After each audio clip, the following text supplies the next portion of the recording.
All right. All right. Good morning, everyone. The March 18th, 2025 meeting of the Transportation Committee will come to order. It is 9:32 a.m. I am Rob Saka, Chair of the Transportation Committee. Will the committee clerk please call the roll? Councilmember Kettle. Here. Councilmember Rink. Present. Councilmember Strauss. Present. Vice Chair Hollingsworth. Here. Chair Saka. Here. Chair, there are 5 members present. Excellent. If there is no objection, the agenda will be adopted. Hearing and seeing no objection, the agenda is hereby adopted. All right. Good morning, members of the public, colleagues, those tuning in on the award-winning Seattle channel. Thank you for joining us for today's meeting of the Transportation Committee. Today's first topic and agenda item will be a presentation on Sound Transit's Link Light Rail extensions in our city. Have representatives from Sound Transit, the agency itself, and members of our own city delegation that are responsible for implementation from a local city implementation perspective. So that includes SDOT and SDCI. So thank you everyone in advance for joining us today. I am a proud and an enthusiastic supporter of the various Sound Transit projects and the various transit investments in general for our city, including the West Seattle and Ballard extensions. The Link Light Rail extension to West Seattle is a much needed transportation investment to connect District 1 to the rest of Seattle. While supporting this project, I also want to make clear to Sound Transit an expectation of mine, and my hope of mine, is that the agency work with those directly affected and displaced by this important transit infrastructure investment and doing our best to the full extent of the law to make sure they are made whole in their entirety as part of the displacement process. I've communicated these expectations to Sound Transit Board, as well as interim CEO, members of, in a letter that I sent yesterday, basically documenting and memorializing the positions that my positions with the agency that I've had all along, and in my conversations with community as well. And so sent that letter yesterday. I look forward to learning more about the status of this project today, as well as how Sound Transit will work with impacted communities, and again, make them whole. And then importantly, the thing that is within our direct span of control, colleagues, how we can potentially enable this project from a local city government perspective. So we'll learn more about that today and kick off an important conversation. Our second agenda item today will be a briefing and discussion on a skybridge project just up the street by Town Hall, an important project that connects 2 council districts. The council district from my esteemed Vice Chair Hollingsworth, as well as the distinguished gentleman from Queen Anne, Councilmember Kettle over here. I know this project is unique in that the skybridge crosses between, again, both District 3 and District 7. So really looking forward to hearing from those involved in the project, and thank you for coming today. I understand there's some members of the public that are here to support that today. So that said, enough chairs, comments, and throat clearing. We will now move to the hybrid public comment period. Public comments should relate to items on today's agenda and within the purview of this committee. Clerk, how many speakers are signed up today? Currently, we have 5 in-person speakers signed up, and there is 1 remote speaker. All right, thank you. Each speaker will have approximately 2 minutes, and we will start with the in-person speakers first. Clerk, can you please read the public comment instructions? The public comment period will be moderated in the following manner. The public comment period is up to 20 minutes. Speakers will be called in the order in which they registered. Speakers will alternate between sets of in-person and remote speakers until the public comment period is ended. Speakers will hear a chime when 10 seconds are left of their time. Speakers' mics will be muted if they do not end their comments within the allotted time to allow us to call on the next speaker. Public comment period is now open, and we will begin with the first speaker on the list.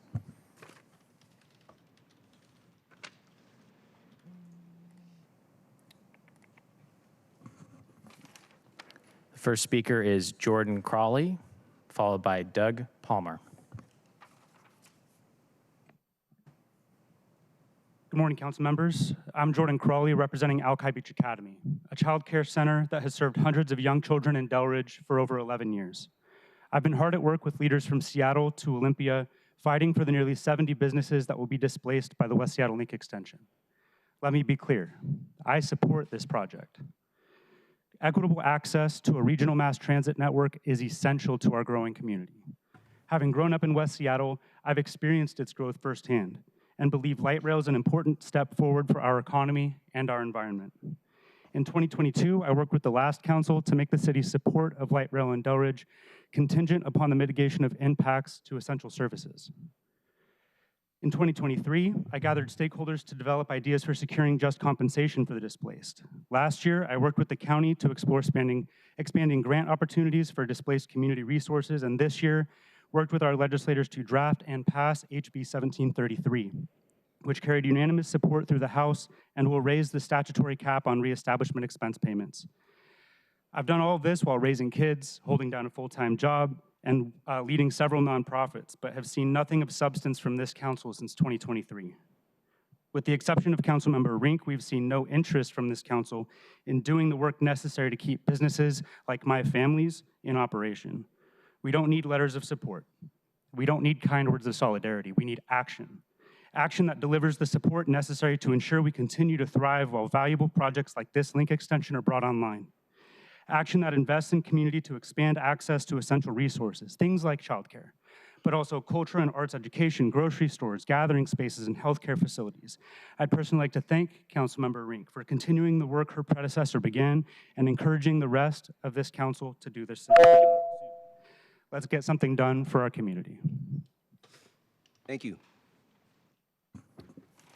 Next up is Doug Palmer, followed by Ed Marcuse. Good morning. I'm Doug Palmer, a resident of the Skyline Retirement Community, and here today to speak in support of the skybridge petition on your agenda. As some of you know, Skyline is a continuing care retirement community for seniors located a few blocks up the hill. We total some 425 residents, most in independent living, but many in healthcare units, including assisted living, memory care, and skilled nursing. The proposed skybridge would cross 8th Avenue, connecting the parts of our community that are currently separated by the street and two of our city council districts, as noted previously. I'd like to thank a number of my fellow residents for showing up today to demonstrate the enthusiastic support for the skybridge that our entire community evidences. The average age of our residents is 83. And a substantial number of them use walkers, wheelchairs, walking sticks, or other walking aids, or are visually impaired, making it difficult to cross the street, particularly in bad weather. There are also too many of our residents who simply don't cross the street at all due to the dangers they perceive, thus foregoing many activities that would enhance their quality of life. Another resident will speak in a minute further to the difficulties many of us face, which would be alleviated by a skybridge. All in all, we're very excited to have gotten this far in the process and see the vision of a skybridge forming on the horizon. We hope that you will move this forward to full city council approval as soon as possible so we can get the skybridge built. Thank you very much. Thank you, sir.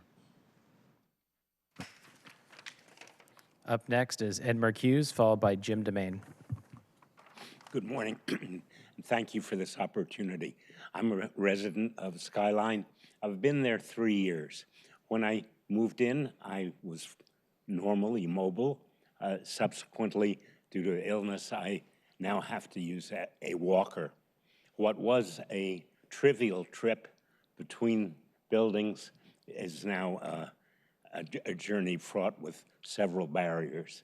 I want to emphasize that Skyline is, although we're in multiple buildings, we're one community. And there are dining rooms in both facilities, physical therapy, pool, one side or the other, as well as lectures and performances. So we need to be able to get back and forth. What would, as I say, what was a trivial inconvenience for about a 3-minute trip has now become a bit of a journey, which takes me about 11 to 12 minutes. So you have to walk down the sidewalk, cross a crosswalk, go back up a ramp. We use a proximity badge to open a door. Doesn't sound like much, but that, and if you know that corner, it is, there can be formidable wind and rain. If by any chance it's been freezing, it's hazardous if there's any ice. And it is very busy traffic, particularly between 3 and 6 p.m. as people go south on 8th to get to James. For several of us, it's a barrier. More important, there are couples who are asymmetric in their aging, and one of them will be in assisted living or memory care, the other in independent living. It's a real barrier for them to stay in touch. Thanks for your consideration. Thank you, sir. Next up is Jim DeMaine, followed by our last in-person speaker, Jack Wismer.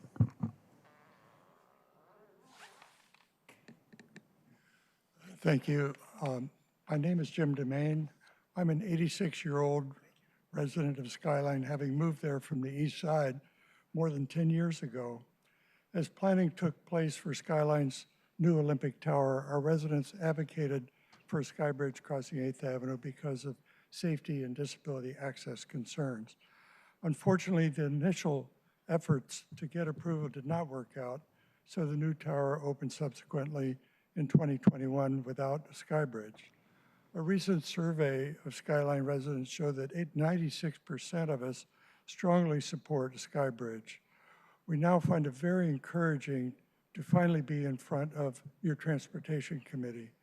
The 41% of our residents who are mobility impaired particularly appreciate being heard. I'm not in that situation myself at present, but if my spinal stenosis progresses, I'm one of those who will greatly benefit in having access to a skybridge between our two integrated buildings. We certainly applaud the City Council, particularly Council Members Kettle and Hollingsworth, for visiting our community, listening and supporting the skybridge proposal. We have chosen to live in a vibrant urban setting, and we feel fortunate to live in a city which prioritizes an environment of safety and disability access.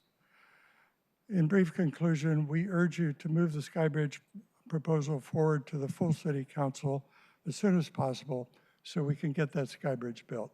Thank you very much. Thank you, Mr. DeMaine. Jack Wismer.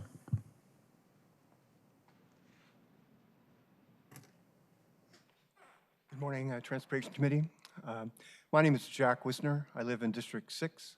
I follow transit issues pretty closely.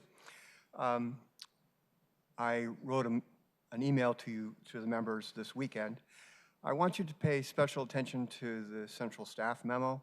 It points out that there are very big fiscal questions about the link extensions. Councilmember Kettle likes to point out that we live in a maritime city, and I use a tide book all the time. There tends to be 2 high tides each 24 hours.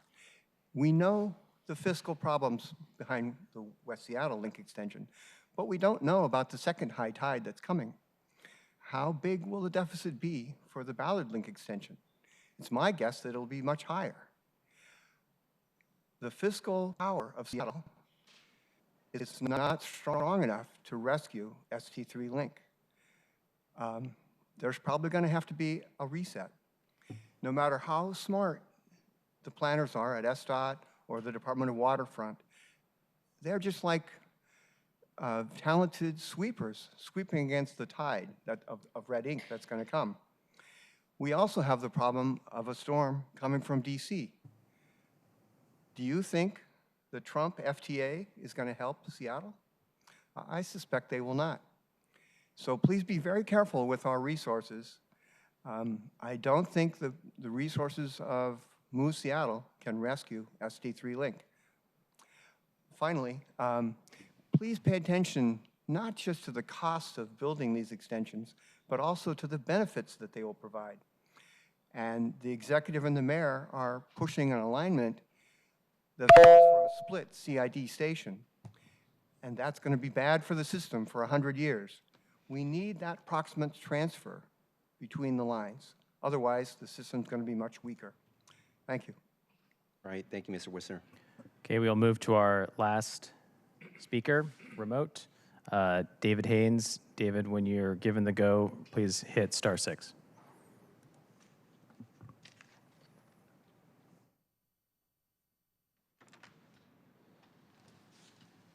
Hi, this is David Haynes. Council should reject the over $12 billion boondoggle from Sound Transit that goes from West Seattle to Ballard. This project originated from the power-mongering progressive Democrats, Lorena Gonzalez, Teresa Mosqueda, and Lisa Herbold, who lived in the area, who wanted to build their green-friendly resume at the expense of taxpayers, foolishly believing that we needed a $12 billion track that goes almost a rock's throw from West Seattle, needing a different train track because it won't line up to downtown Seattle's tunnel, and then from downtown Seattle to Ballard, which you can get to from a multitude of buses if they just improved the routes or stuck a train on the already established train track that would go out to Golden Gardens and connect you to the 44. But instead, they want to make it seem more complicated and more ridiculous to just spend billions of dollars using a train to compete with the bus that they sabotage. Remember when the elevators broke down at Sound Transit? Remember how the escalators always break down, leaving you inconvenienced? Remember the fact that they have to close down one side of the track and share the same track going both ways? Or the fact that the contractor that Sound Transit was overseeing put the wrong size materials onto the train track, denying the Link Light Rail 2 from opening route from Bellevue to Seattle? And remember when the contractor that Sound Transit was overseeing decided to change the size of the rebar to pocket the difference that holds up the elevated train tracks headed to SeaTac, leaving you vulnerable and shaking on the train? Nobody was ever really held accountable for any of that, and they didn't fix it. It's like there's so much money involved and the wrong people are overseeing it that they just keep signing off on it because there's political kickbacks. It's like we need an investigation of all the people who donate to politicians who are making money off of Sound Transit projects. And quite frankly, some of these projects seem to be lining the pockets of people who own land on the path, and yet there is still no concerted effort to make it safe, to even go near the already established public transportation options that justify buying a car to improve the quality of living, because you cannot rely on public transportation in Seattle because it's totally unsafe and inefficient. Thank you, David. Chair, that concludes the public comment. All right, thank you. We will now move on to our first item of business. Will the clerk please read item 1 into the record? Agenda item 1, ST3 Seattle Link Light Rail extensions. Awesome, thank you. Will our presenters please join us at the table and share your presentations? Once ready, please introduce yourselves and begin your presentations.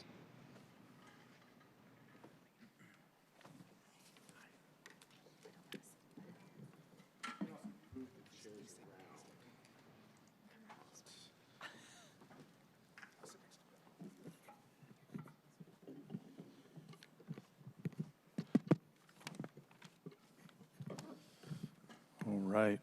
Good morning, Chair Saka, Vice Chair Hollingsworth, and members of the Transportation Committee.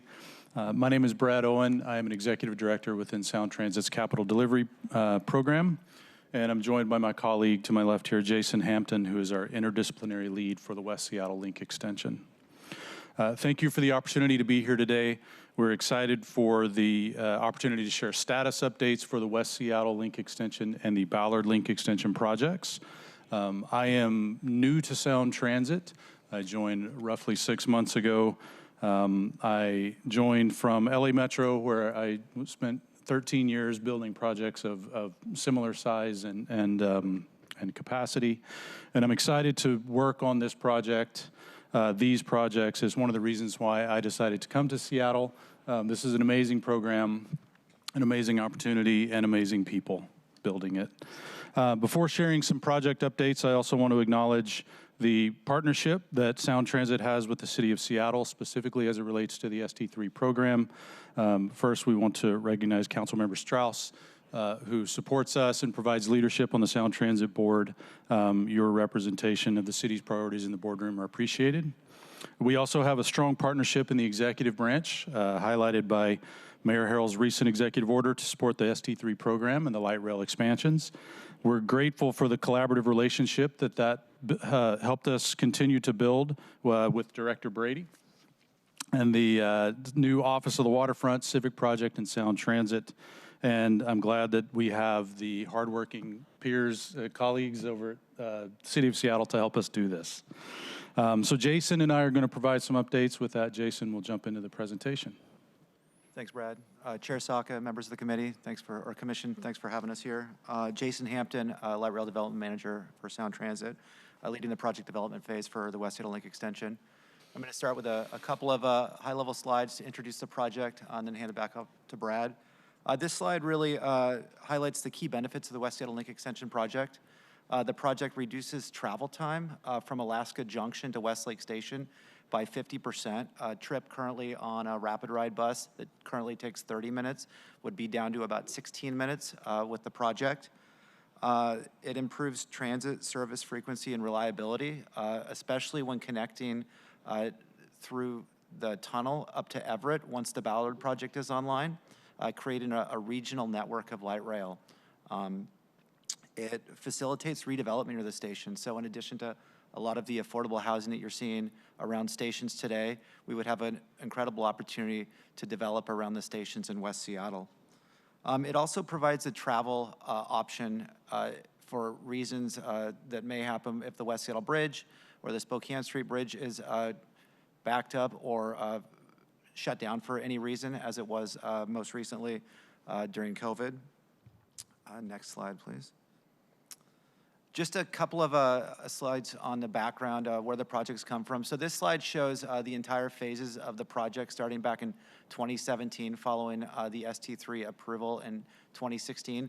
We started planning in earnest in 2017. That's continued through this year. We're going to shift into the design phase very soon here. Brad's going to talk a little bit about that process when he's speaking. And then we anticipate starting construction in 2027 with an expected opening date around 2032. Next slide, please. So this slide really highlights some of the work that we have ahead of us. So as we transition from the environmental review phase and planning phase into the implementation phase, we'll start doing things like final design, early construction activities. And then I just want to highlight here, we show property acquisition and relocation on here. And I know, Chair Saka, this is something that we've discussed before. We do have some early approvals for property acquisitions for the West Seattle Link Extension. Those are approved by the board and have been approved by FTA. Typically, property acquisition happens after the record of decision, which we anticipate in the coming months from FTA. But in order to begin robust conversations and working with property owners and tenants, and providing the access to the relocation benefits, we started early.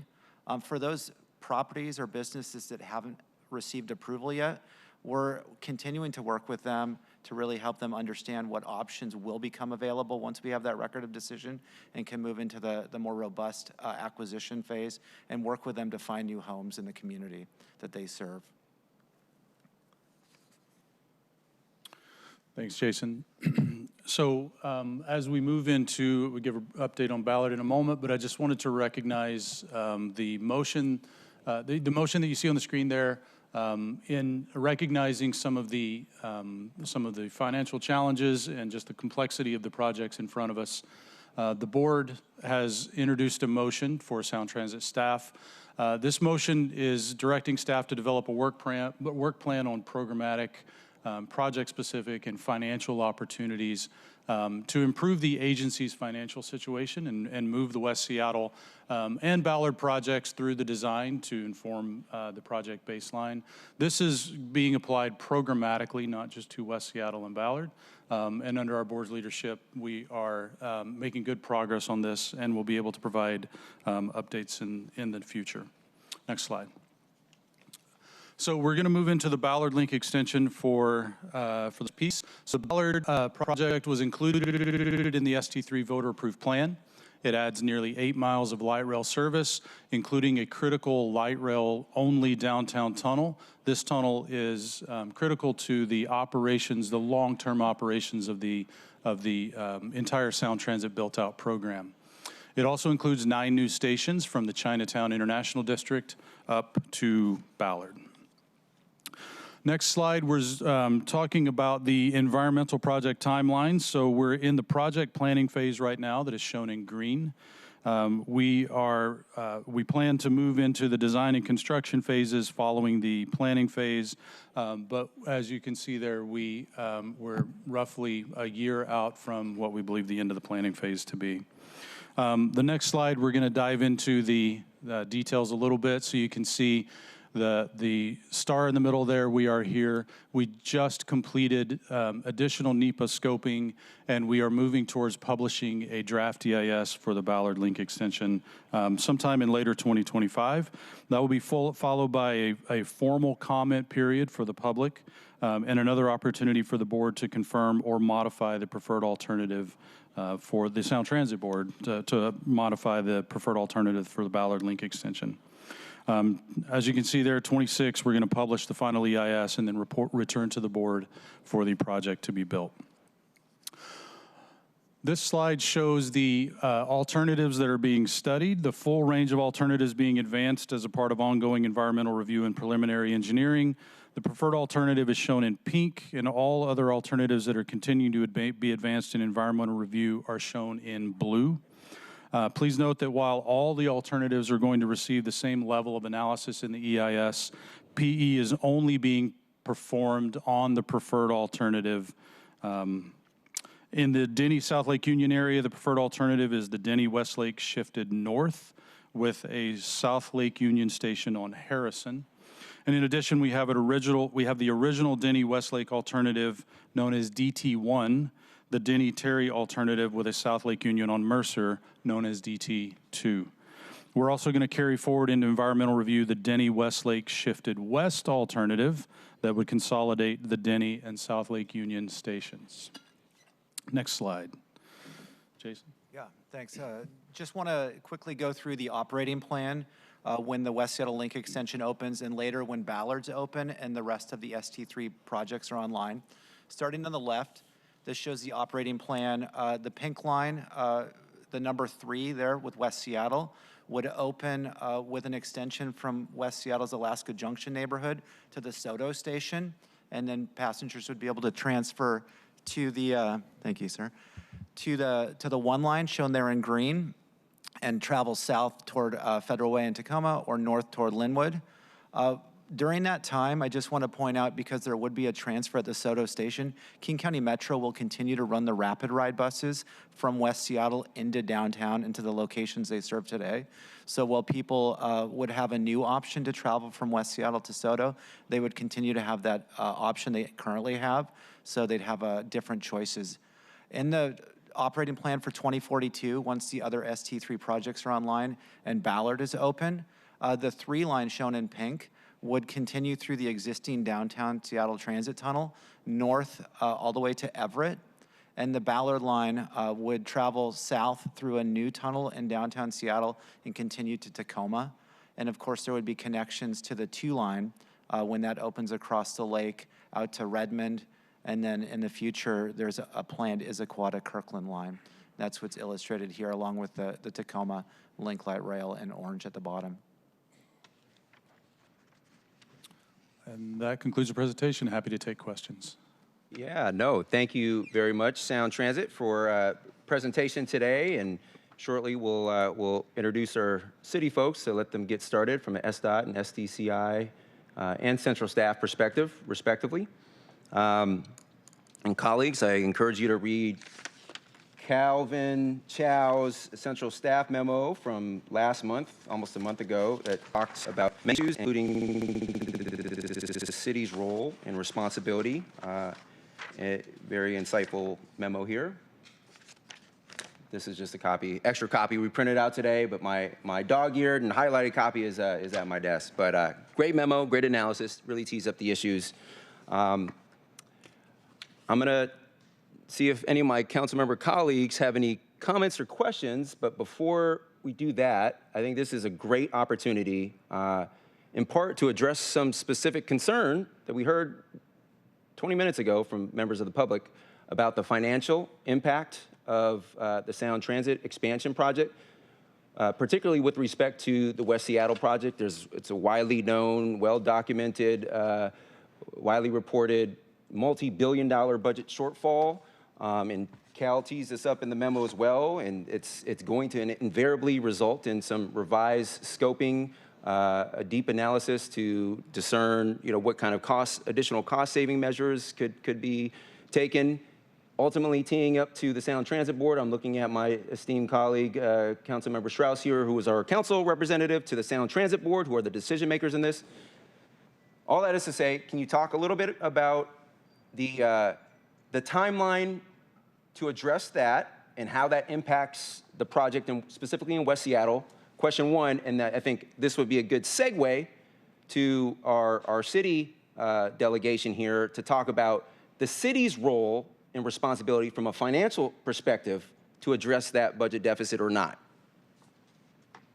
So starting with Sound Transit first. All right, thank you for that question. So cost of projects across the nation are increasing, specifically infrastructure and transit projects. Demands for labor, materials, equipment, they're driving costs up across the board. Real estate costs continue to rise, attributing to some of the higher costs that you see in the earlier phases of the project. There is also, I mentioned labor, but there's a contractor shortage. We've gone through a period of significant growth, and the contractors all have large backlogs, and so they can pick and choose which projects they want to build. So we're fighting through all that in the midst of putting together a project in a dense urban environment, very complex, dense urban environment, trying to build while we mitigate impacts to the community there. So we're committed to, as I mentioned, the motion that we flashed on the screen, we are committed to trying to improve the agency's position. In the early phases of the project, there is a tendency to look at the worst case scenarios, so that, we don't want to indicate that the project is going to cost less than it will, because then we have to go fix that. So there is a tendency to be conservative in our estimates here, but we have opportunities to bring the numbers down through efficiencies in construction, looking at the PE design, doing more design work. So when the Sound Transit Board selected the project to be built in '24, they provided this motion to us. Thank you for pulling it up. And we continue to move along those lines. As it relates to some of the cost and when you will see some of those changes, we are working towards a fall '25 timeline to help us align that and help us get some more clarity on the cost of the projects. And thank you. And can you clarify and confirm the total present budget deficit and shortfall for building that West Seattle extension as currently scoped and planned? How much short are we for Sound Transit? So our current estimate that we have is roughly 6.8 to 7.2, I believe, is what we've reported to our board. In the financial plan. Billion? Yes, billion. Apologize. 6.8 to 7.4 billion. And in the financial plan that we have, the allocated funding is 4.1. Okay.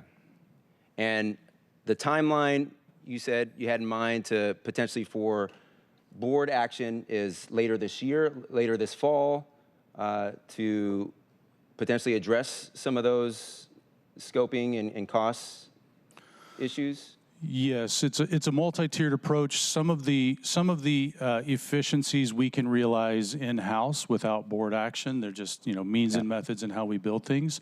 There are other decisions that the board will need to make. If there are scoping elements that we decide to defer, the board will need to weigh in on those. For West Seattle, it is ahead of the other major ST3 link extensions, and so we would imagine some of the West Seattle decisions coming sooner than, say, some of the Ballard or other projects that aren't as developed. Thank you. And Councilmember Strauss is chomping at the bit, and I look forward and I'm eager to hear his perspective, his unique perspective and unique insights into this matter and others related to Sound Transit. Want to finish my train of thought here. Thank you for answering that first component of the question, Sound Transit. Now I'll turn it over to the city side to provide clarity on the second question, which was, what is the city's role and responsibility financially, from a financial perspective on these projects? Is the levy in play? Like, what is the city's role, if any, financially? I was thinking we could introduce ourselves and my colleagues here before we answer that question. I'm Angela Brady. I am the Office of the Waterfront Civic Projects and Sound Transit Director for the City of Seattle. I'm going to let Sarah introduce herself. I'm Sarah Maxana. I'm the Sound Transit Program Director for the City of Seattle. Lindsay King, SDCI Project Manager. And I think I'm gonna take an attempt at answering that excellent question. There are two roles right now that have been defined for the city that have direct impact on the finances of these projects as they come through the city. The first is that through our permit streamlining efforts, which has been a 5-year effort, iterative effort with community, with Sound Transit, and with city departments, we are looking at ways to help deliver these projects faster. And every month that we take off of the permit time is money saved by the project. And so Sound Transit is counting on the city taking these measures to expedite permitting so that the project does not incur additional cost of delay. So that is a huge body of work that we'll be talking a little bit about in our presentation in a few minutes, but will also be coming to you via legislation later this year. The second way that the city has a defined role right now in directly impacting the finances of the project is through what's been called third-party funding. And there have been several board actions since 2019 that have defined a role for third parties, which could include the City of Seattle and King County, as having a role to help address the delta between the affordable project, or what is in their financial plan, and the additional cost that discrete scope elements could incur if a third party is requesting they be included.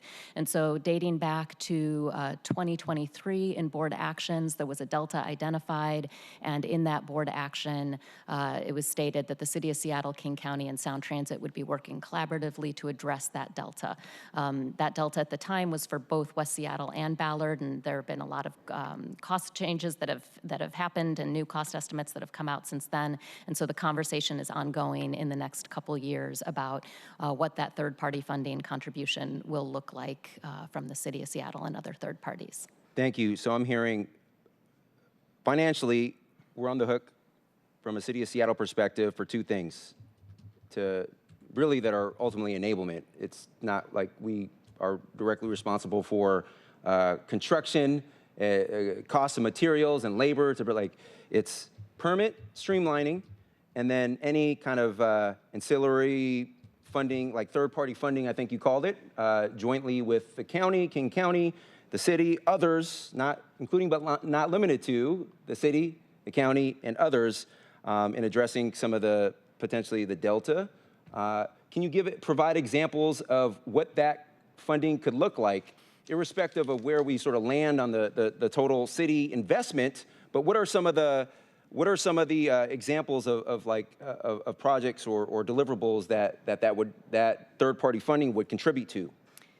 Yeah, I'd be happy to answer that. The board motion, and would welcome my Sound Transit colleagues to respond as well. The board motions that identified a preferred alternative for both Ballard and West Seattle did identify specific segments that would require additional third-party funding. An example that I could give is in the Ballard Link Extension project. In the board motion identifying a preferred alternative for studying the DEIS, selected the tunnel to 15th Ave Northwest as the preferred alternative. That alternative is more expensive than the alternative that would have a tunnel to 14th Avenue Northwest. The city was a strong advocate, and community was a strong advocate for that tunnel option to 15th Northwest. So that is an instance where there could be a third-party funding contribution that would be expected. So reporting and EIS, commissioning EIS is one study. That's one example of okay. All right, thank you. Now, oh, go ahead. So, Councilmember Calvin Chow with Council Central Staff. I'd like to just provide a little background on the third-party funding conversation because I think it has a long history, and I think it's important for this council to be aware of it. It really stems from when the ballot measure was being put together back before 2016, and there was a perceived difference of dollar value between going through bridges or going through tunnels, particularly to these to the peninsulas. And the concept of third-party funding really came out of that to address sort of the perceived difference in cost of these sort of fundamental choices. That discrepancy between tunnels and bridges has kind of largely gone away, but there are other sort of scope changes like the 15th Avenue one, which are more direct to scope changes that are in play. I think the biggest example of third-party funding in the region is still the Bellevue downtown tunnel, where Bellevue was able to provide support, financial support, to help make that be a part of the project. There is no proposal currently. People are exploring with various funding opportunities that might be available. One that the state made available is an extended service enhancement area that for the city of Seattle would encompass the entire city of Seattle tax base. There may be other financial options that are available, some of which may require voter approval, but there is no proposal that I'm aware of at this time. Thank you. And then finally, just to close this out, when I asked about whether the recent voter-approved levy funds could be used to this, I sensed a strong reaction from Bill Laborde from SDOT. So would you mind offering some clarity on the voter-approved, whether that voter-approved levy funds could be leveraged for that? There's nothing in the levy ordinance that you passed and that voters approved that would have third-party funding covered by levy funds. The only levy elements that are related to the project are some station access projects, which is something that traditionally the city has invested in through the first two phases of Sound Transit. All right. Thank you for providing the much-needed clarity. Now, Councilmember Strauss, please go ahead. Thank you, Chair, and thank you for all of your work and your interest in what is going on in Sound Transit. I've tried to channel you many times in my role as a Sound Transit board member. I almost used the moniker Dad from Delridge at our board meeting where I was advocating on behalf of Delridge to ensure that the properties that have moved forward in being purchased by Sound Transit would be kept in good order because it is the gateway to your community. I'm speaking specifically of those buildings down at Mode Music, et cetera. Those purchases are going forward earlier than others in a way to speak to what Jordan was talking about earlier today, about creating consistency and predictability for the people who are being displaced. I got really worried that we were about to say that there was a $7 billion budget deficit on West Seattle. No, that's the total cost, projected cost at this time. Although I will share that costs are changing very rapidly. As our biggest cost driver recently has been concrete, that may be turning to steel. And one thing that we know is that these guideways and the Sound Transit infrastructure requires a lot of concrete and steel. And I will say that just touching on the budget, what you've conveyed, Chair, is factually accurate that there are some budget challenges ahead of ourselves. That's something that I think everyone's pretty clear-eyed about. And in a meeting that I had yesterday where my answers weren't fully, or my questions weren't fully answered, what was answered for me is that there's a framework being developed for our decision-making to go forward regarding the budget and regarding projects. Specifically, we're already seeing this with the West Seattle project, where we are engaging in sequential decision-making rather than a past practice that was to approve the entire project, the entire line all at once. At this time, Sound Transit has changed how they're making decisions so that we are not getting ahead of ourselves and we're able to take advantage of cost-saving measures. When we're looking at these very large projects, the cost of steel might rise or the concrete or the price of concrete might drop. If we locked in a price today for all future work, we would be putting ourselves at a disadvantage. The other aspect is regarding the spine of Sound Transit. The folks in Pierce County and Snohomish County still, we have reached Snohomish County now, but the folks in Everett still have no light rail to ride. And the same with, getting down to Tacoma, there's the T station down there in Tacoma. But we're going to be talking about Boeing Access Infill Station in just a minute. And one of the other board members at Sound Transit Expansion Committee last week was really raising the concerns that we're, without understanding where our budget framework is today, because it's near to be completed after the work of Jerron Sparman has come in and really made a lot of important changes. So as that's being developed, what the board member from Pierce County was sharing is, are we going to be spending more money for an infill station near Seattle when the spine has not yet reached Pierce County? And that's a really important conversation for us to have, because the folks who are at either in Everett or Tacoma are not having the same benefit that we are here in Seattle. When I'm looking at what the biggest challenges for Seattle are, people rely on Sound Transit to get to work. If the line is down, I know everyone's running 20 minutes late. The biggest problem for folks in Everett is that they don't even have a train to ride. And so, as this is a regional system, I bring that back because the budget question that you asked is not just about West Seattle. It's not just about Ballard. Jack Wisner, public comment today, also accurately described we do not have updated cost estimates for Ballard. So these are all factors. And and that's why having this budget framework is going to be so critical. When we're talking about what is Seattle on the hook for or not on the hook for, one of the improvements that Sound Transit has made in this last year is more clearly creating a betterments policy. So that says, what is the local jurisdiction on the hook for as compared to what was within Sound Transit's jurisdiction, right? And by having this clear policy, we're creating less infighting about who gets more and who gets less. What I can tell you is that whatever money that we've put aside in the levy, it's not enough to to fill this hole, right? There's not enough money from the geographic jurisdiction of the city of Seattle. There's not enough taxpayers in that jurisdiction to do everything, right? And so I just caution ourselves, because these projects, as you correctly mentioned, Chair, your question back to the table was, did you say millions or billions? And that's the scale that we're operating in, is in billions. This project is going to represent the largest amount of transportation infrastructure and dollars in the door for Seattle, probably since the freeways. And I say that because when we look at the budget hold, the downturn forecast that we received in this fall, that created the budget hold mid-budget session, that was directly due to sales tax associated with constructions. I see some carpenters in the room. We know that you haven't had work in 4 months, right? And we know that when Sound Transit comes in and we put building trades to work, that we will also see more tax dollars in a way that we haven't seen in a long time. So I just share all of this as the context.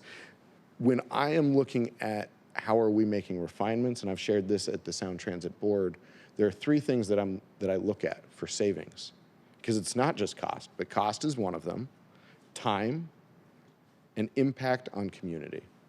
Those are the 3 things that I'm looking for as far as cost savings and or savings generally. Those are the 3 things that I'm looking for. I'm going to stop talking.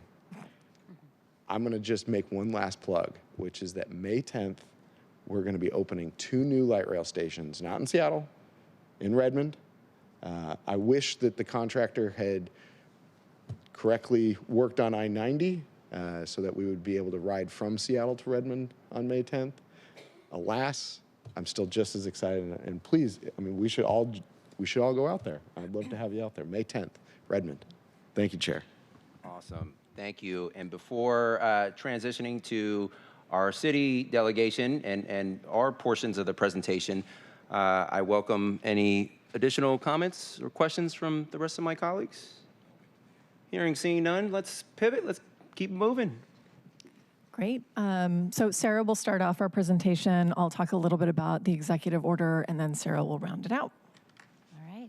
Chair Saka, committee members, thank you so much for this opportunity today to be in front of you, to introduce you to our ST3 City team, and to be here with our colleagues from Sound Transit in talking about these fantastic projects. ST3 enjoyed over 70% of the yes vote from Seattle voters back in 2016. And the projects together, the Ballard Link Extension, West Seattle Link Extension, the infill stations at South Graham Street, Boeing Access Road, and Pinehurst represent the largest infrastructure investment program in the city's history. The projects have tremendous opportunity to rethink how we are moving around the city, how we are getting to our homes, our jobs, our destinations, but also as it's being constructed through existing communities, also bring the potential of significant impacts. Our ST3 City team is an interdepartmental One Seattle effort to bring together all of the departments associated with this work to help streamline the planning, permitting, and delivery of these investments in Seattle and bring it online as quickly as possible. There are several roles that the city plays in helping deliver these projects. We have regulatory roles that are defined by state statute as well as local codes and regulations. These pertain especially to project review and permitting. We have partnering roles that are defined in our 2018 partnering agreement with Sound Transit that focus on how we will collaborate and focus our cooperation across city departments, the coordination with Sound Transit staff, and especially working towards the intent of streamlined permitting. We also have delivery roles. The City of Seattle might be delivering pieces of the project itself, but certainly adjacent projects such as station area planning and access projects. This image captures well the areas of responsibility, thank you. The areas of responsibility within station areas with Sound Transit, of course, the lead for the system itself, including the stations, a partnership of co-planning for the immediate station context in the vicinity of the stations, and then the City of Seattle leading station area planning efforts in that quarter-mile to half-mile radius around stations. Our ST3 City team is an interdepartmental structure. It is led by the Office of Waterfront Civic Projects and Sound Transit, coordinates the efforts across 8 different topical work groups and over 20 city departments that are involved in one way or another. While we're led by Angela Brady at the Office of Waterfront Civic Projects and Sound Transit, we absolutely rely on the leadership and subject matter expertise of all of those city departments. We have a project management team that liaises with Sound Transit and coordinates across all of those departments and those work groups.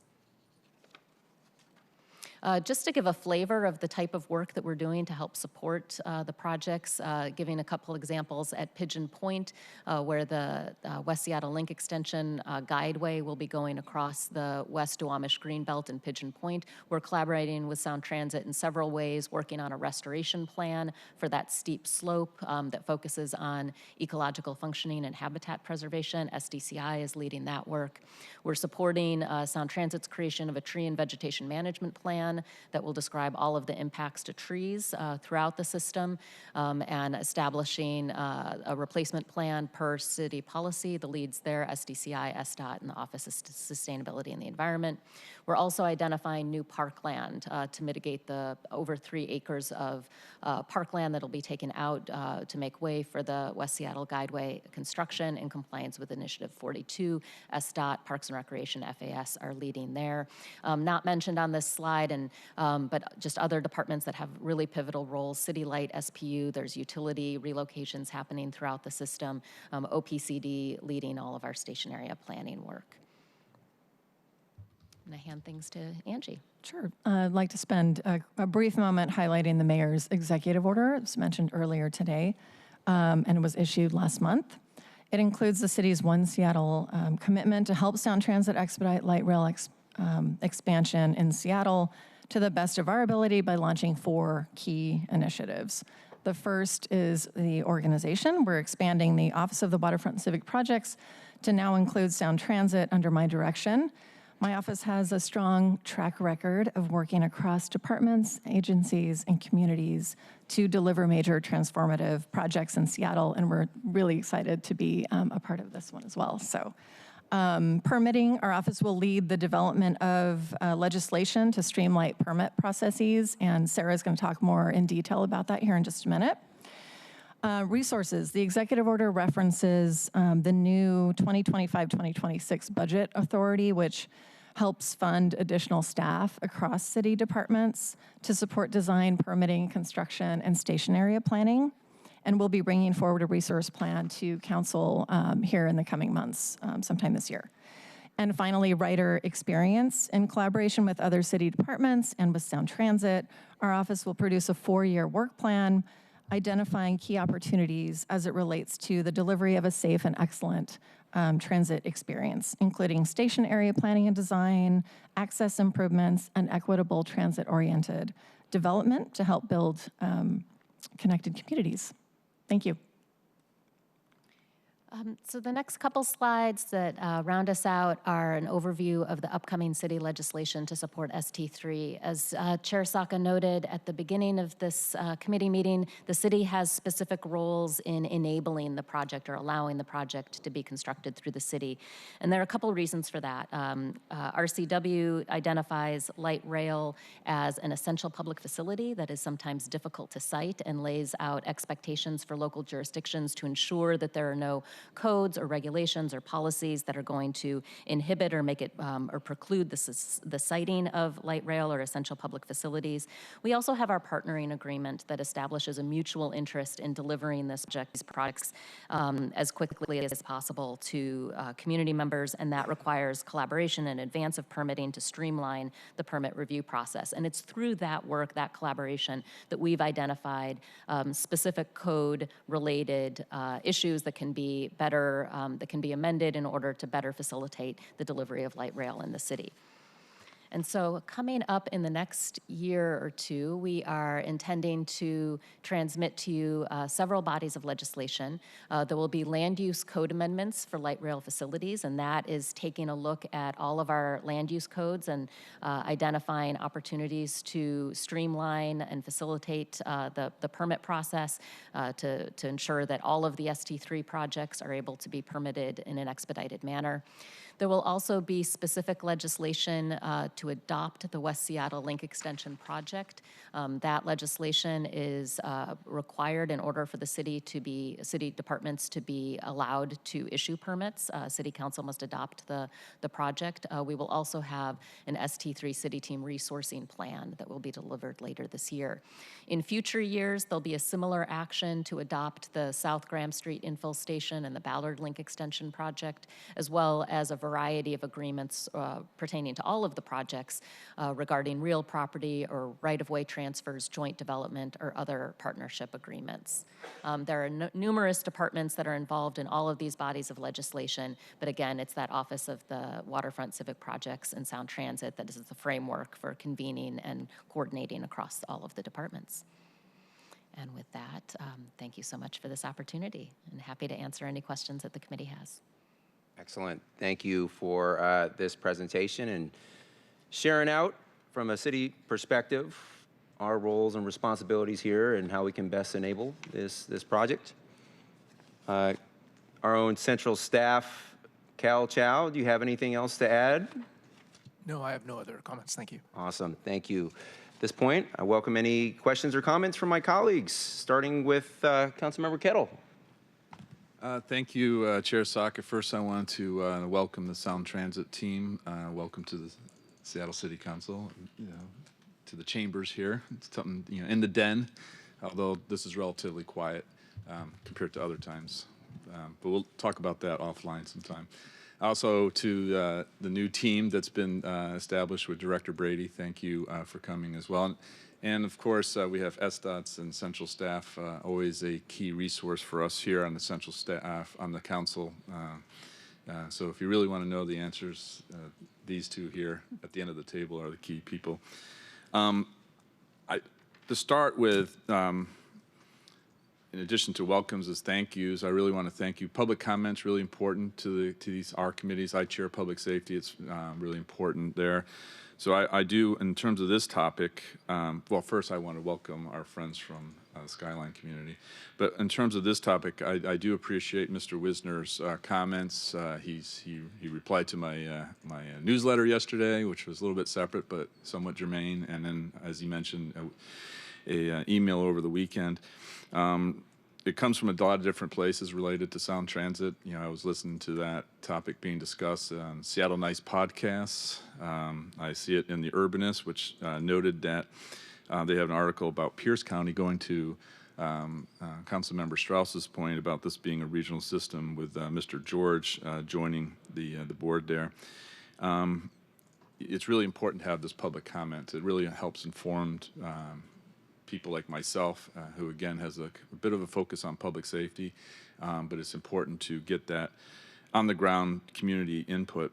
And I really do appreciate the idea that we do have responsibilities in the regional system. So again, thank you, Councilmember Strauss, for your comments. And you know, that idea of being a team player, this is important for Sound Transit 3. It's important for the King County Regional Homeless Authority, the KCRHA. It's important for, you know, the Port of Seattle and the pieces there as well, in terms of being mindful and responsible related to our regional commitments and the like. The budget's going to be very difficult. As somebody noted, we're in a new environment at the federal level. You know, tariffs, steel, aluminum. You can see all the costs, and everything is. As noted, I do like, as a retired Navy guy, I do like maritime terms. So there's a lot of headwinds facing us, generally and particularly this project. And I do appreciate what we're trying to do on the city level. And thank you for the brief. So my main question, though, is one thing that I see missing, and I think we should look to, and maybe there's a reason, but is to address the kind of tactical impacts and mitigation pieces. The Ballard Link extension, it's Ballard in District 6, but the majority of that line is in my district, District 7. And so I talk to the neighborhoods on a regular basis, and like Uptown Alliance, that group is really concerned about, which it comes through, it'll take that hard left along Republican heading east, is the mitigation pieces. Because as the work is being done in that area near Seattle Center, on the west side of Seattle Center, offsets could be in other areas, but if the South Lake Union side is being worked at the same time, the whole midsection of District 7 is in lockdown for 8 years.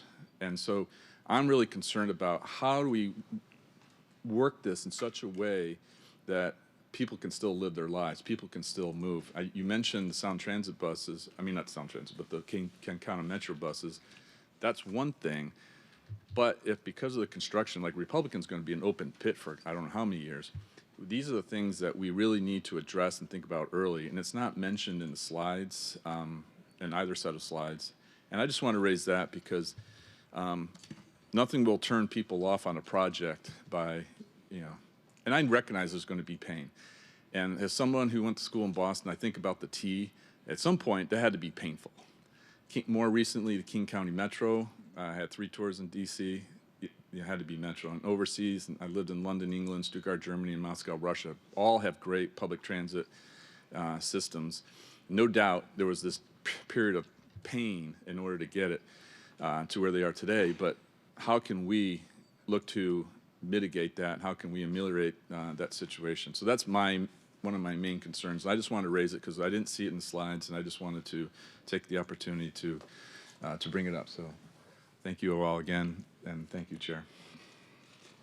Thank you, Councilmember Kettle. I'll let anyone respond with any comments or remarks to that, if you have any. Sure. Worries if not. I'll respond. We appreciate your concern. We also believe that it's going to be an impact. It's difficult to build 9 stations between the CID and Ballard without impacting that region. So the one thing that I would say from a Sound Transit perspective is we need to do it in partnership. It's not just us going and building things. So we have started outreach to some of the community members and some of the organizations in the downtown Seattle area.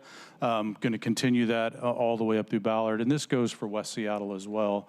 But as I would say, the first step is recognizing what those impacts are at a street level, understanding what the impacts are to the as they are communicated to us from the people being impacted, and working in partnership with the city to identify ways around that as early as we can, and then during the construction process, providing an avenue for people to provide feedback to us, the ability for us to make real-time decisions, real-time changes to what we're doing. That's imperative. So we recognize your concern. We share your concerns and are working to mitigate those. Councilmember Kettle, if I could also add, I think it's also really important to consider where the projects are in their development phase, because we are moving into a design phase for West Seattle, whereas Ballard is still in the environmental sort of planning phase. You really have to do the design and figure out what the contract documents are going to look like to really figure out construction sequencing, what the requirements of the contractor are going to be. That is in the future. I think it's all about identifying the needs to be able to inform that work, but when it comes down to actually making those commitments, and the proof is in the pudding, and what do we require the contractors to do fundamentally. Awesome. Thank you. Councilmember Rink, you're recognized. Thank you so much, Chair, and thank you for today's presentation. My question pertains to, so ST3 City Team and Sound Transit are working on the mitigation of Pigeon Point and West Duwamish Greenbelt. Are there similar plans to the construction within the CID? The CID is a district which has the lowest rates of canopy cover in Seattle.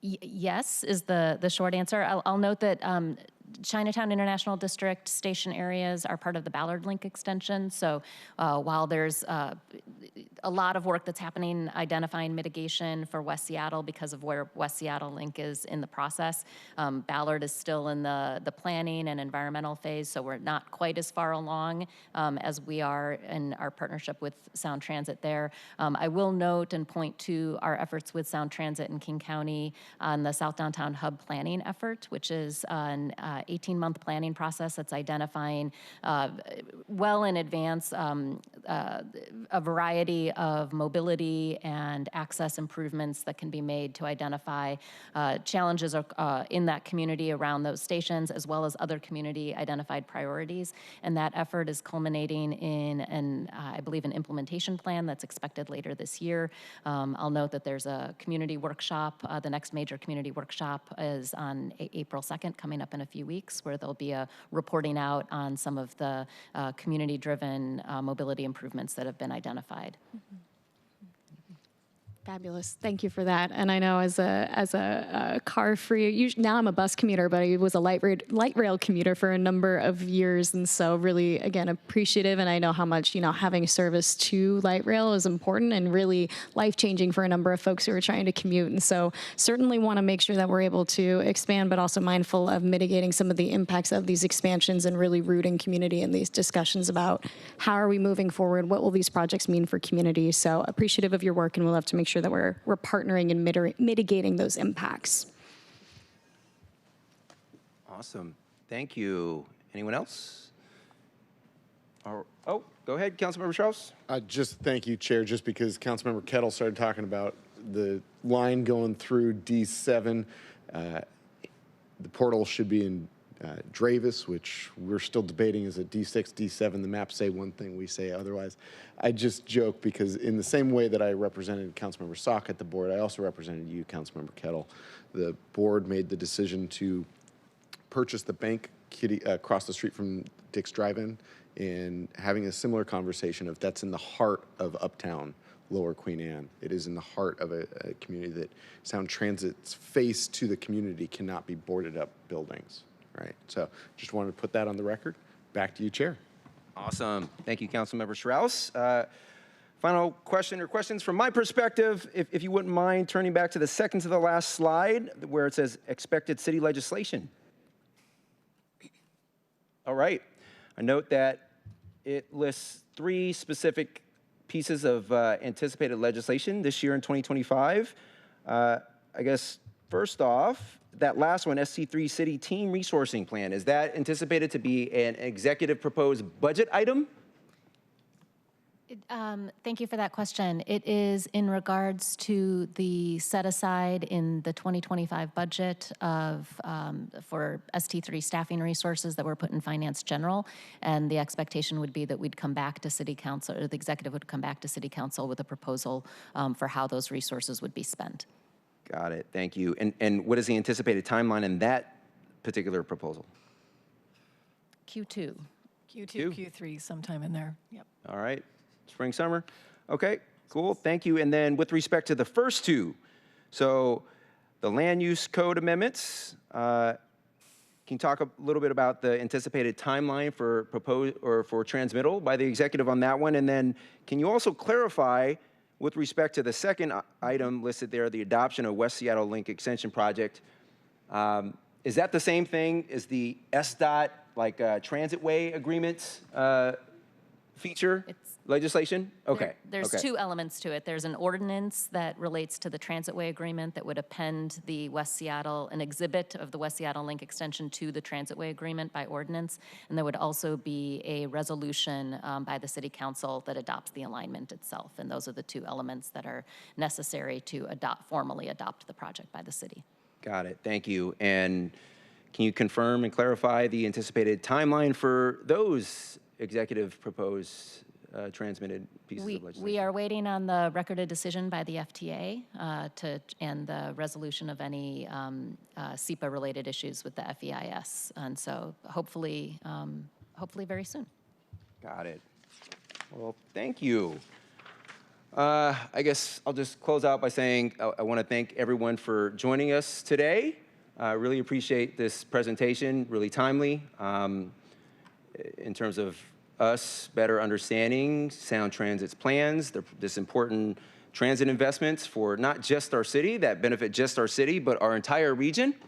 And personally, I'm looking forward to the expansion of the West Seattle light rail project as another transit option, and I know many of my constituents are as well. And want to thank all of my colleagues for your sharing your thoughtful contributions and sharing your insights as well. Councilmember Strauss, for example, appreciate your unique insights as a member of the Sound Transit Board. So you have direct decision-making authority, or you share in that, at least with other board members, and then at the Sound Transit level. And then, here, having your perspective also represented not just in our broader council, but also on this committee. I think it provides a very unique, valuable perspective. So I want to thank you for that. I want to thank you for calling out Mode Music is one of the impacted small businesses. Mode Music, Ounces. There's so many small businesses there in North Delridge that are directly impacted by this project. And, it's challenging because for me, I'm not only their council member, and I've done walking tours with Mode Music, with Ounces, with other impacted small businesses in the area. And it's challenging because I'm not only their council member, but I'm also a customer. My kids took lessons at Mode Music for many years. And then 3 kids, all of them in their own activity, something I had to give. But we'll continue to support Mode Music. Ounces, again, same thing. Really important business in our North Delridge community. And by the way, I live in North Delridge. So this isn't a hypothetical or academic thing to me. This is real life.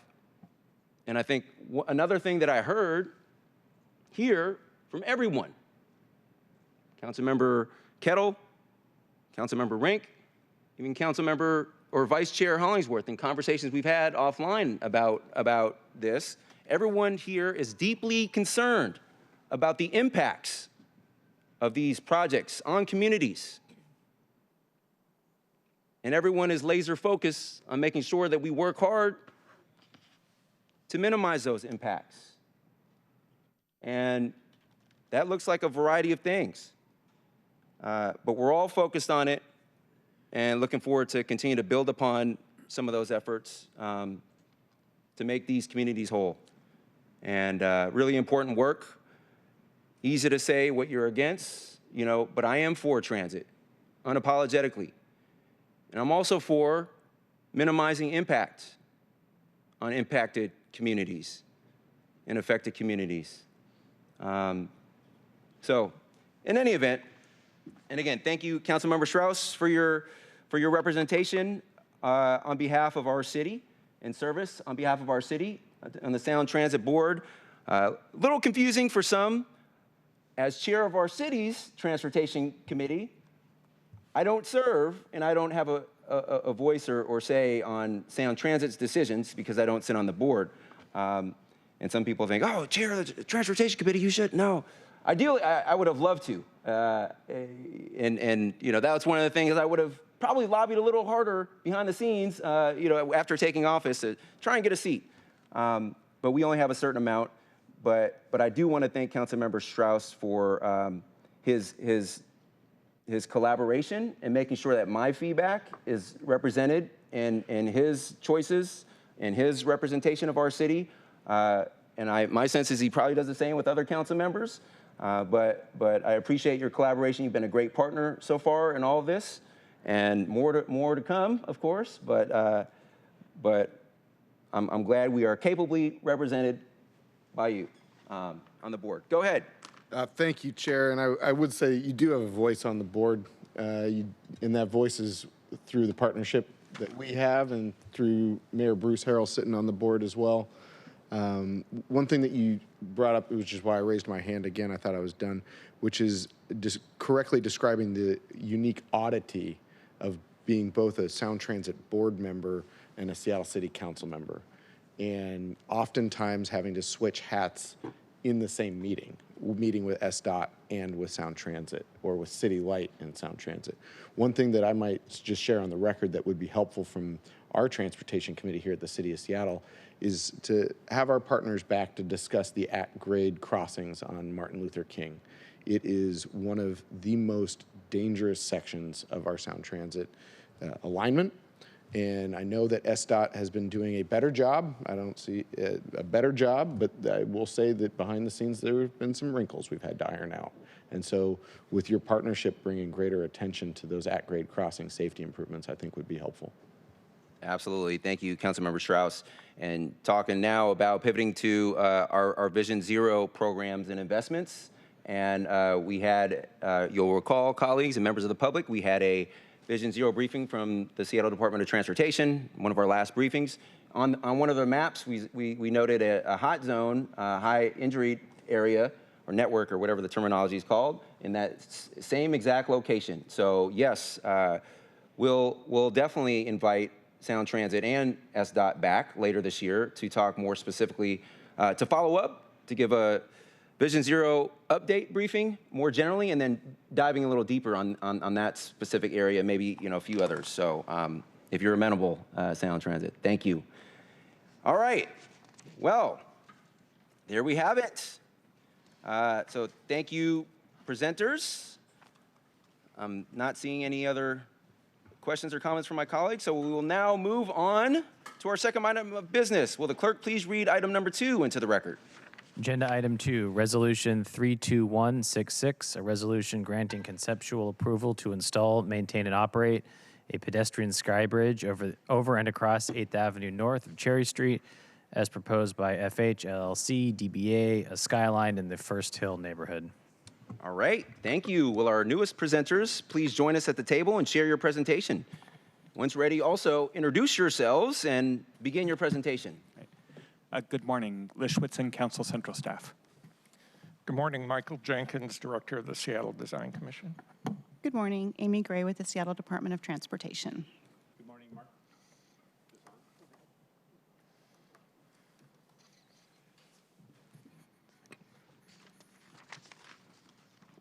Mark Brand's consultant, landscape architect to Transforming Age in the Skyline resident community. So what you have before you this morning is a resolution to conditionally approve a skybridge on First Hill. And you'll see maps and locations and pictures of it in just a minute. The council's approval of skybridge is a two-phase process. First, you consider a resolution that lays out a series of conditions that need to be met before the applicants can proceed with developing final approval documents with the Seattle Department of Transportation. This resolution is basically the substantive part of your decision-making. When you get the ordinance later, your review should just be about whether or not that ordinance is consistent with the resolution that you are adopting. And with that, I'll hand it off. Okay, good morning again, and thank you for the opportunity to present the proposed skybridge over 8th Avenue between Cherry Street and Columbia Street for conceptual approval. Next slide, please. The skybridge will connect two senior facilities at 715 8th Avenue, located in District 7, Councilmember Kettle's district, and 725 9th Avenue, located in District 3, Councilmember Hollingsworth district. So this skybridge will literally bridge two districts. No pun intended. Next slide, please. As Lich mentioned, new permit applications require two steps for approval. The resolution is when the project is typically at 60% design, and the council considers the proposals and provides conceptual approval for the skybridge if the resolution is adopted. As Lich mentioned, the ordinance is the second and final step that grants final approval and sets all the conditions of the permit, such as fees, insurance requirements, bonding, indemnification, etc. Today, we are here for that first step in the approval process. The image to the right shows the Olympic Tower and Cascade Towers, the two buildings that the skybridge would connect. Next slide, please. SDOT reviews the application and values it against the criteria set in the Seattle Municipal Code, including providing adequate clearance above grade. Is it on a designated view corridor? Will there be significant reduction in natural light or an impact on traffic and pedestrian safety? And it will be providing an accessible route for those needing assistance. Skybridges are also reviewed by the Skybridge Review Committee. New skybridges also require public benefits to offset the impact of the skybridge on the pedestrian realm, and Mark will go into detail about what those public benefits are. And now I will turn it over to Michael for this to talk about the Seattle Design Commission's role in evaluating skybridges. Good morning, council members. Council policy set forth the role of the Design Commission here to look at new or existing skybridges. There are two questions that you ask the commission to look at. What are the urban design implications of a new skybridge? And then the second are, well, if we've solved the problem of urban design impacts, how do you mitigate through a public benefit package those impacts? And the urban design impacts that the commission posed and the project poses, and I think they did a very effective job at answering, are why is it needed? Were there options to do a tunnel? Could you enhance the building entrances at grade to accomplish the goal? Second were the visual impacts, and you'll see in the presentation the skybridge is actually fairly low, close to the street. It meets all requirements for access and for automobile movement, but it is a little low. And what are those impacts to automobiles and pedestrians? Number three, just the general impact of removing people from the street. How do we offset that? Because in this particular area, there's a lot of pedestrian movement between the two buildings. And then finally, the precedent. Normally, we see, and you're asked to approve skybridges that are generally for the public. This is actually serving a private facility. Generally, hospitals and educational facilities that are open to the general public receive the bulk of skybridges, so this is a little bit different. The commission voted to approve the proposal, and really based in part on the strength of the public benefit package. The public benefit package that you see do four very effective things. They reinvest in 8th Avenue in front of their building and their new building. They invest in an enhanced 8th Avenue and Marion Street intersection to match the investments in front of their building with new curb, bulbs, and other pedestrian-friendly amenities. They also invest in public art to activate 8th Avenue in front of their building, a huge financial commitment the commission was very appreciative of. And finally, they fund a wayfinding proposal that will be implemented by the First Hill Neighborhood Association in new development, which is a really interesting idea. When I'll just close and send it over to Mark here so he can present. I just really want to highlight how much we appreciate the leadership and commitment to this process by Paul Agner on behalf of the Transforming Age group and their residents, who you can see in the crowd. Where it is a pleasure to have them active and interested in the work that we do and in outcomes that help frame the success of this project. So I really appreciate the time and commitment. And with that, I'll turn it to Mark. Thanks, Michael.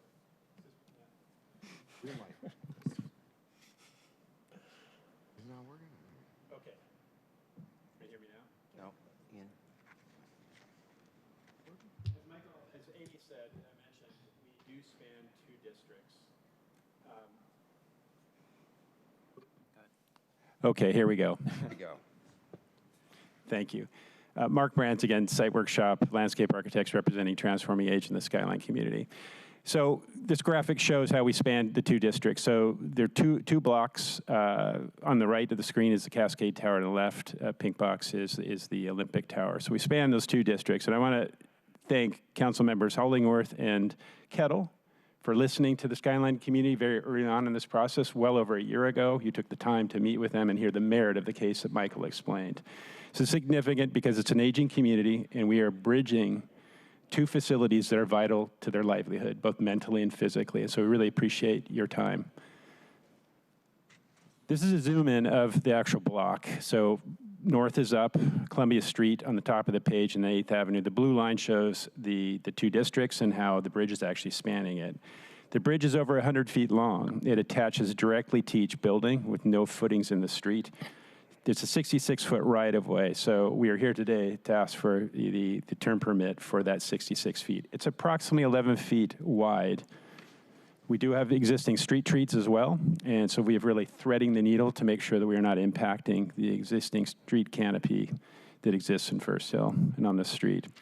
So these are views, 2 views. The top views, we've stripped the trees away on the left of the screen, and on the right of the screen, we do have significant canopy, so it shows how it obscures the actual sky bridge during the summer months when the trees are foliated.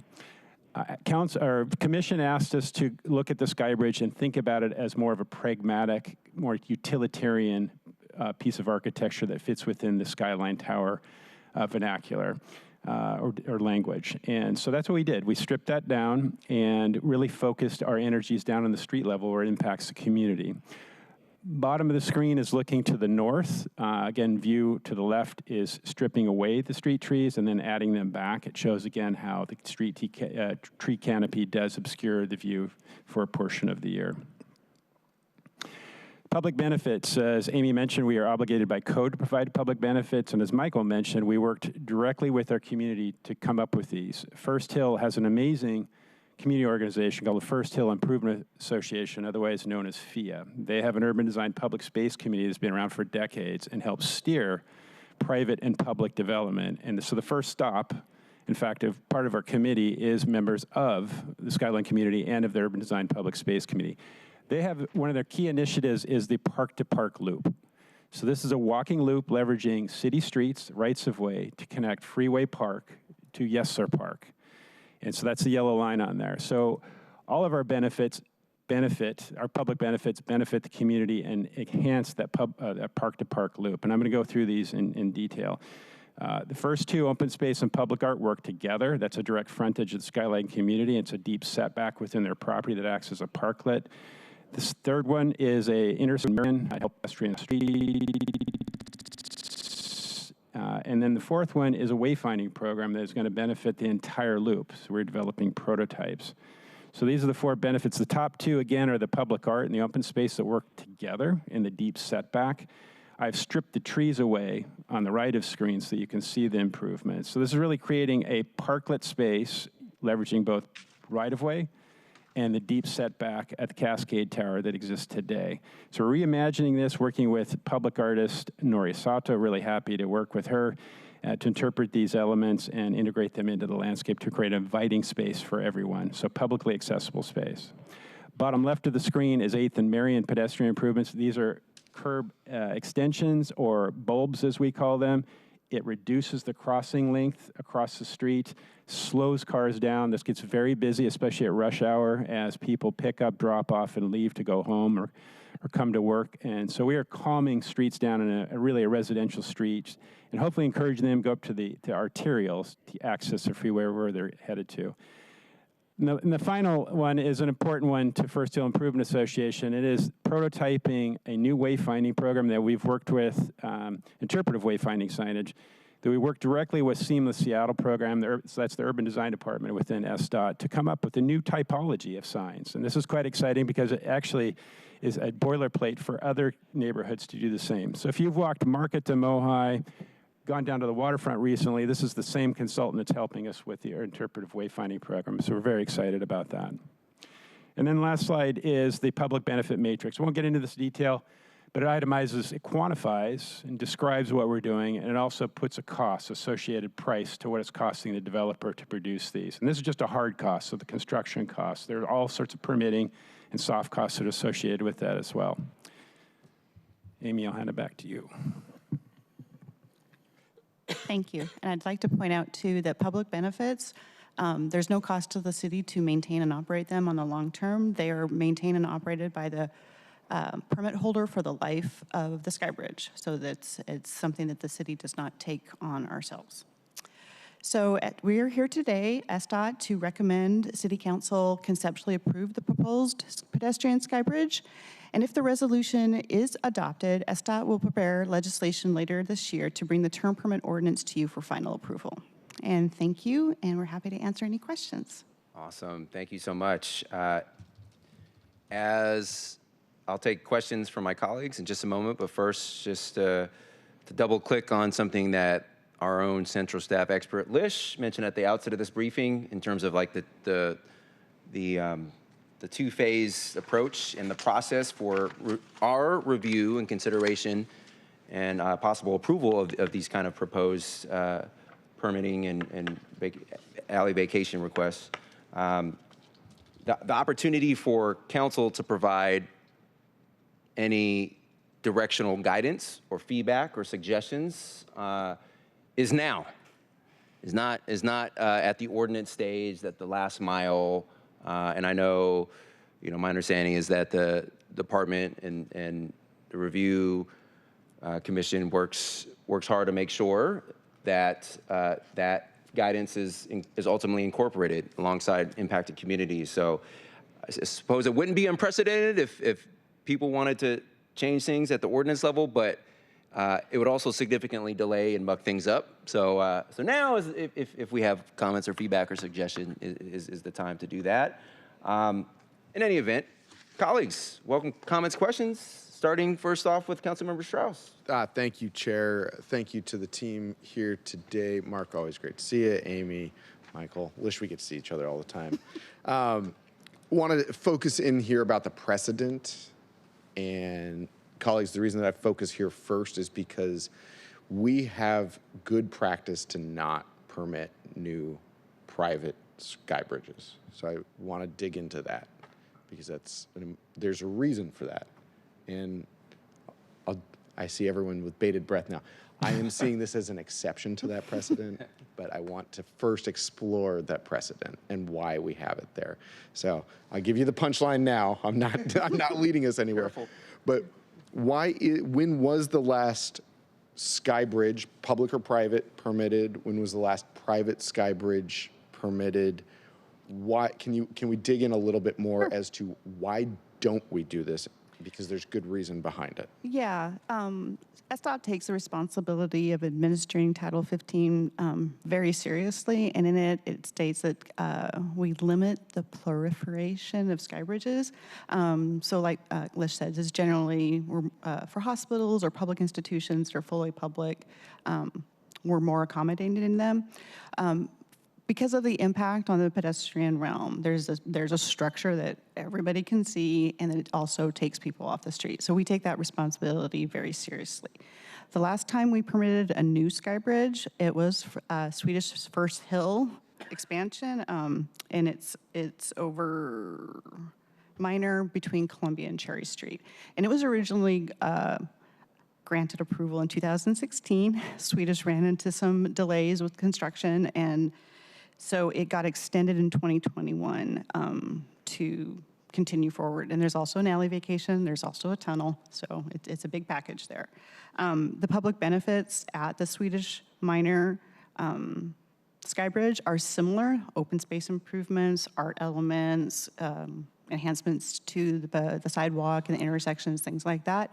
So this is scaled similarly to that. So I think the last fully private skybridge was Fred Hutchinson, and it's coming up for renewal. I've prepared the legislation, it's just waiting. So I think it was probably 2014, 2015. So we do take this responsibility very seriously. This is a unique circumstance because of the population and the needs of them. There was not a reasonable alternative for a tunnel. The structure and foundations of the buildings prohibited that, would have made it cost prohibitive to pursue. So that's why SDOT is here with this, having gone through that thorough evaluation. It's reviewed by the design commission. There's lots of levels, and the director takes all that information and decides to send the legislation to you at this time. Thanks. Mark, anything else you want to share here? Because I've got a couple more questions, Chair, if that's all right. Yeah, I mean, the bar is still very high. So it does not mean that the oversetting precedent, we have set the bar, continue to set it high with the merit of the case, which the residents have done an amazing job of proving out and convincing council members and design commission that it has merit and that will not affect the ground plane, the pedestrian activity. It will not proliferate use of sky bridges.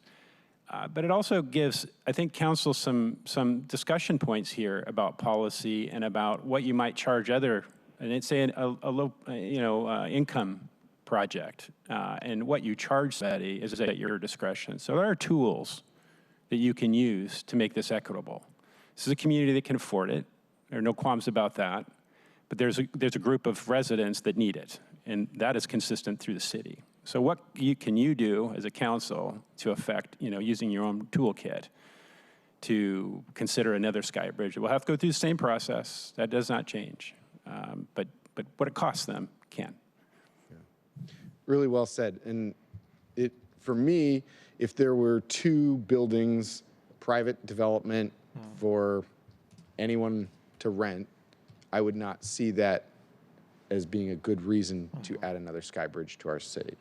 The residents have made a very good case. And what I also note is that in the last decade plus, the only two new sky bridges have been related to medical needs, which is not so different here. And so there's consistency there.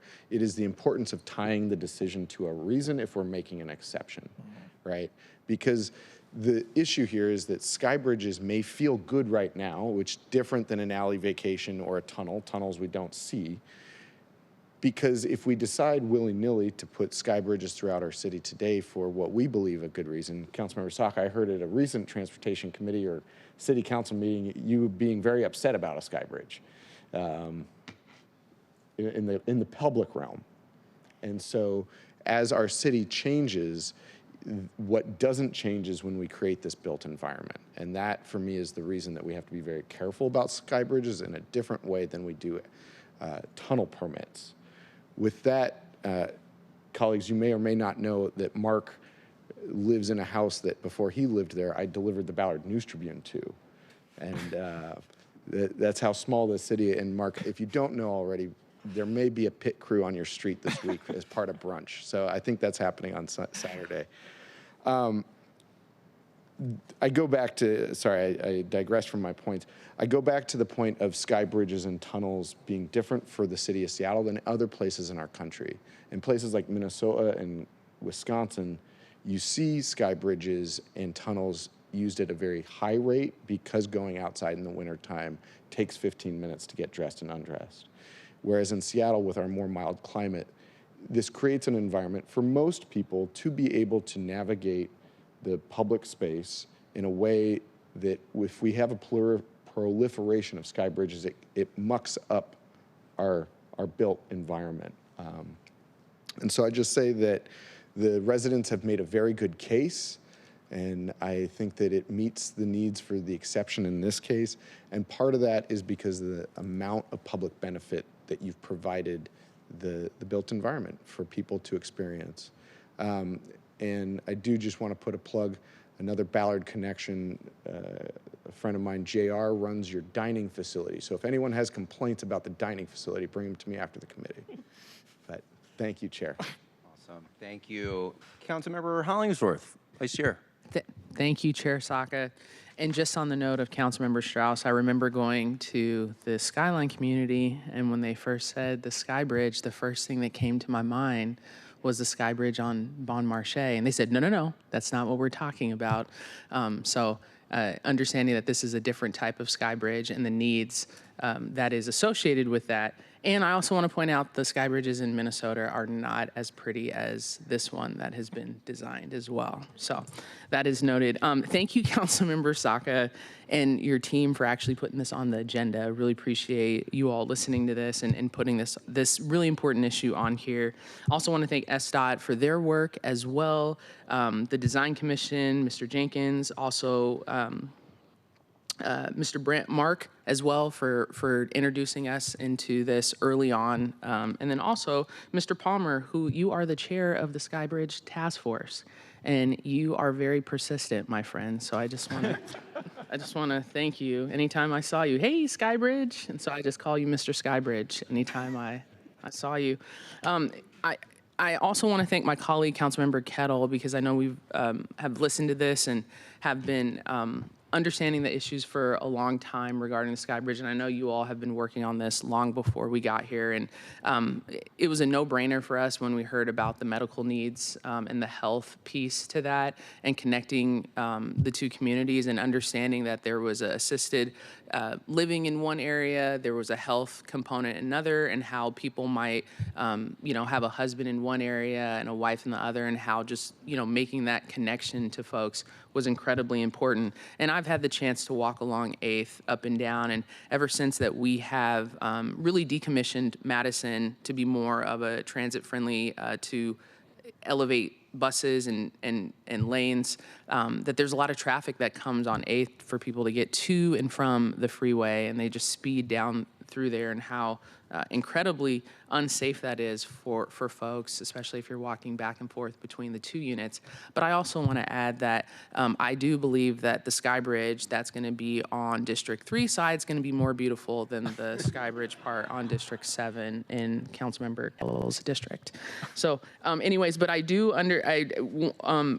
understand how important this is as well, and then also the health professionals that this is. I know Councilmember Strauss said it so eloquently, talking about an exception to the rule, but an understanding as we are growing as a city and aging population and shifting, where people are living, that a lot of these assisted living facilities, how important they are, and they have a major, major health component to them. And so understanding that, obviously this is an exception to the rule, and really appreciate the opportunity to hear the presentation today and for this to be on the agenda. Thank you, Chair Saka. Thank you, Vice Chair Hollingsworth. And I guess first off, as someone who was born in Minneapolis and then grew up out west in Washington, look, those sky bridges in Minnesota are pretty nice, okay? But in any event, and also, no, thank you for your partnership and the partnership for you and your office, because it's no secret, this is on the agenda today for a reason. It's no secret that later today we have a huge vote and hugely impactful topics coming up for consideration at our regular full council meeting this afternoon at 2 p.m. And I personally still have some stuff to do and meetings to do to prepare for that. And I almost tabled this conversation to the next meeting. But I know it was very important to you, Councilmember Kettle, that we have this initial conversation now, so which is why I kept it. So thank you for your advocacy and putting this forward. This is a very important topic and critically needed investment to connect these two communities. And I also want to thank the members of the public for who are directly impacted here for taking the time out of your busy schedules to showing up here today. And many of you testifying could have been anywhere in the world. But you chose to be here at our dry, dull, boring Transportation Committee because you give a damn and you care, and I appreciate it. In any event, Councilmember Rink. Thank you, Chair. I want to commend the Skyline community for their strong organizing. Before I even came into office, I became aware of this project. And so this has been a front of mind for some time. So truly amazing organizing. And I know when we sat down to talk about this project months ago, it just made a world of sense. And so I'm really excited to be able to support this today. I know while I was there, I was able to participate also in an event that was happening at the Olympic Tower, and even just seeing firsthand folks crossing over from the Cascade Tower area, going to the end of the block, trying to because that's the best avenue for many to cross. It's just not tenable. It's a quality of life issue. I think Vice Chair Hollingsworth laid out the matters really clearly. This project just makes sense, and I want to commend both Vice Chair Hollingsworth as well as Councilmember Kettle for their work in helping shepherd this forward, and I'll be really excited to support and see this through. Thank you, Chair. Thank you. Councilmember Kettle. Thank you, Chair Saka. As I mentioned earlier, I really appreciate public comment, and I have to say the four commenters were well-spoken and well presented. So thank you, and the community is well represented here, not just the speakers, but those that are here as well. And Councilmember Rink, you're not the only one who found out about this project before they took the oath of office. So something we have in common here. But you know what, I'm well aware of this project. I appreciate very much what Councilmember Strauss is talking about in terms of the general city approach. But as hinted at before, I believe that and this is someone who's been in First Hill quite a bit in years past. My daughter was born at Swedish, and from the medical community, the sky bridges are very important. And granted, this is different, but it's the same. And the medical needs of the community are very important, and particularly at this stage of life. And the heartbreaking story would be if a wife and a husband were partners were separated between the Cascade and the Olympic. Wouldn't have to be. So to Councilmember Strauss's point, to every rule there's an exception, and I think the exception of the medical care piece is so important, hence my support of this project from the beginning. And the new thing for me here is I really appreciate the partnership with SDOT and the Design Commission, the team, plus of course our own Mr. Whitson from Central Staff, to engage because I think it's taken to the next step. I really appreciate the intersection of 8th and Marion, the public art, the 8th Avenue improvements. I will cede the District 3 in terms of the better side, but and Olympic probably has better views on the Sailor Sea, though, so I'm going to stick with my affinity for Olympic. But the 8th Avenue improvements, which is easier on the District 3 side, but the public art. And I really like the wayfinding piece, too. As someone who's done the Market to Mohi, it's really important. We have the Bell Street project right now, which is really connecting the waterfront park up into the city. These are important pieces because, as I've noted many times, we've done a lot of north-south in our city, but we need to connect east-west, and wayfaring is like another way of, creating those connections to different neighborhoods and different places of interest. And so I really appreciate the partnership, the bridging between the city and the community and with the different organizations involved. And with that said, I definitely support this project moving forward. And again, thank you for everyone who came out. All right, well said. Thank you, Councilmember Kettle. Okay, well, thank you again. I too support this project. We don't, as a practice, hear and vote on things in the same committee meeting. So at our next committee meeting, we'll have an opportunity to tee this up again to help move it forward. But very important investment to connect to critical communities and that span multiple council districts for the reasons that were already mentioned, including medical necessity. And we were able to cull together through some of our collective conversation and discussion around why, as a general principle, we don't ordinarily do this kind of thing. It's disfavored, at least, the private-to-private connection on the skybridge. And we were able to kind of cull together why it makes the proposed public benefits even that much more compelling. They should be that much more compelling, alluring, and attractive, and the public should benefit as a result. And I think, based off of what I'm seeing and the recommendation of that, I think we're in a great position. The public is going to benefit from this, and not just you all.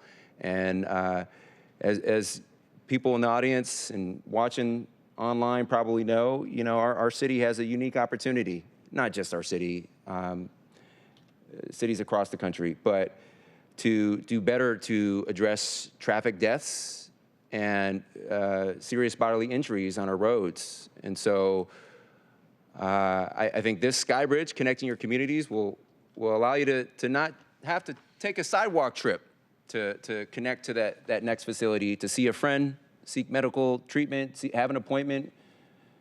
I don't know, you guys bingo? I like bingo, but whatever it is, for whatever reason you're going next door to make it a little easier and, importantly, safer for you all. So in any event, all I have to say, thank you panelists for joining us today and sharing this presentation. Thank you again to members of the public of the impacted community here for your strong advocacy and again, carving out the time to be here today. So do any of my colleagues have any final questions, comments? Hearing, seeing none. We have reached the end of today's meeting. Our next meeting is April 1st at 9:30 a.m. Any final business to come before the committee before we adjourn? Hearing, seeing none. The committee is adjourned. It is 11:24 a.m. Thank you.